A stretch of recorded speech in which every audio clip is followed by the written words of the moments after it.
All right, so just kind of picking up where we left off from amplitude, we're going to talk about the period of a function. So I'm going to actually just I'm going to keep that green line just because it can prove useful at the end. I am going to get rid of these other dots though. So a period is going to talk about how long it takes for your function to go through a complete cycle. So you basically want to say, how long does it take for you to get back to the same height from where you started? So here, once again, I've got our minimum marked.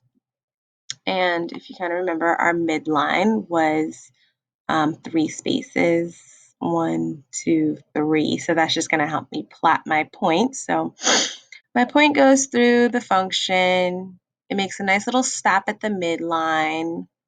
Then it keeps going through. It makes a nice little stop at the maximum. But that hasn't gone all the way through because, again, it has to get back to its original height.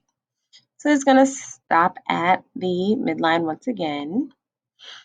And then boom, boom, boom, boom, boom, boom, boom, boom, boom, boom, boom, boom, boom, boom, boom, finally down to the bottom. So that shows one full cycle that your graph has gone through.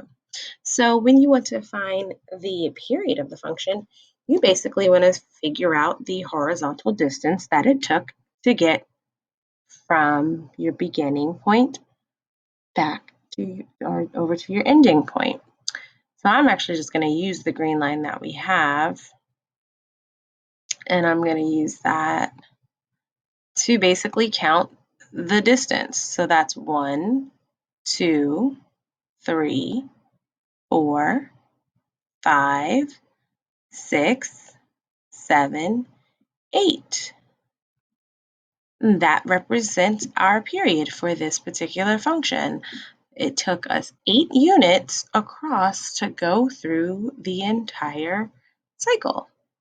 So that's a quick review on what your period represents in a trigonometric function.